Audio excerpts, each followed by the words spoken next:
বন্ধুরা, এই গরমে রোজ দুপুরে খাবার আগে স্যালাড হিসেবে শসা খাওয়া ভীষণই উপকারী।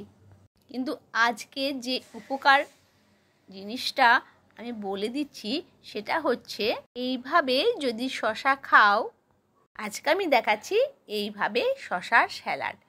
এই শসার স্যালাডটা খেলে পরে আমাদের শরীর মজবুত হবে, আমাদের অ্যাসিডিটি হবে না, আমাদের মেদ বৃদ্ধি হবে না। এই জন্য এইভাবে যদি স্যালাড খান তাহলে অনেক উপকারিতা পাবেন।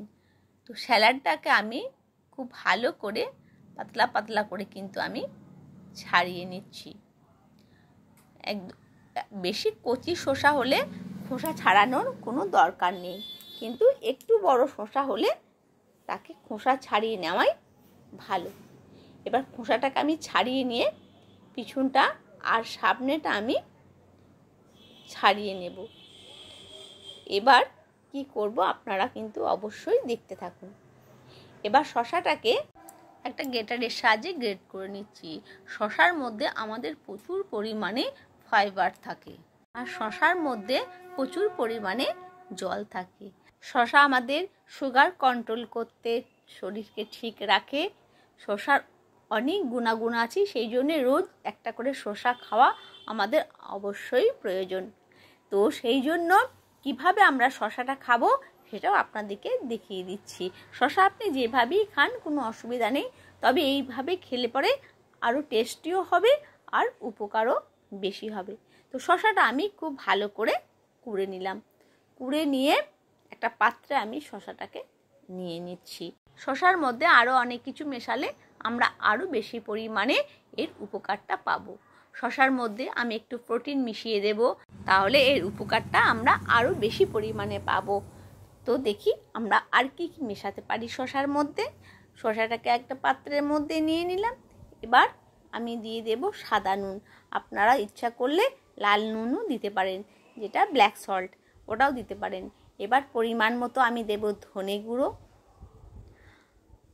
আর দেব আমি জিরে গুঁড়ো। যাদের হাই প্রেশার তারা নুনটাকে একটুখানি হালকা নেড়ে নিয়েও আপনারা দিতে পারেন। এবার দিয়ে দিচ্ছি ওপর থেকে ছিটিয়ে গোলমরিচ। গোলমরিচটা স্বাদও বাড়াবে, তার উপকারী আছে। আর দিয়ে দিচ্ছি ধনে পাতা। ধনে পাতাও আমাদের উপকারে খুব লাগে, সেই জন্য ধনে পাতাও দিয়ে দিচ্ছি, আবার স্বাদও বাড়াবে। আর দিয়ে দিচ্ছি ছোটো করে কাটা লঙ্কা কুচি। লঙ্কা কুচিটাও আমাদের ঝাল লাগবে, প্লাস গোলমরিচ দিয়েছি, এতেও কিন্তু আমরা অনেক উপকৃত হব। তো এইভাবে ওপর থেকে লাল লঙ্কা আমি দিয়ে দেব, ভীষণ সুন্দর খেতে লাগবে লঙ্কার ঝালগুলো। এবার আমি খুব ভালো করে এটাকে মিশিয়ে নেব। এইভাবে মিশিয়ে নেওয়ার পরে আমি এবার দিয়ে দেব ওপর থেকে পিনাট বাটার। এতে আমরা অনেকটা প্রোটিন পাবো। তো আমার কাছে পিনাট বাটার ছিল, ওইটা আমি দিয়ে দিলাম। এতে কি হবে, টেস্টটাও বাড়বে আর প্রোটিনটাও আমাদের পাওয়া যাবে। খুব ভালো না থাকলে কোনো অসুবিধা নেই, দেবার কোনো দরকার নেই। যে সামগ্রীগুলো ঘরে আমাদের আছে সেইগুলো দিলেও যথেষ্ট। এবার আমি খুব ভালো করে নেড়ে নেব। খুব ভালো করে নেড়ে নিয়ে তাহলে কি হবে, পুরো মশলাটা সব শসাটার মধ্যে ঢুকে যাবে। আর প্রোটিন দিলে পরে কি হবে, এর পুষ্টিগুণটা আমাদের আর একটু বেড়ে যাবে। তো কোনো অসুবিধা নেই, যেটাই আছে সেটাই দেবেন। আর আমরা যেটা দেব সেটা হচ্ছে টক দই। বড় চামচে 2 চামচ টক দই দিয়ে দেব। দিয়ে খুব ভালো করে এটা আমি মিক্স করে নিলে পরে পুরোটাই আমার শসা আর দইয়ের মধ্যে মিশ্রণটা সুন্দরভাবে হয়ে যাবে। তো দেখুন এইভাবে পুরোটাই আমি মিশিয়ে নেব। আর এটা আমরা কি করব, আধা ঘন্টার জন্য আমরা কিন্তু এটা ফ্রিজের মধ্যে রেখে দেব। তাহলে যখন আমরা দুপুরে খাবার খাবো তার আগে এটা বের করে কিন্তু আমরা খেতে পারবো।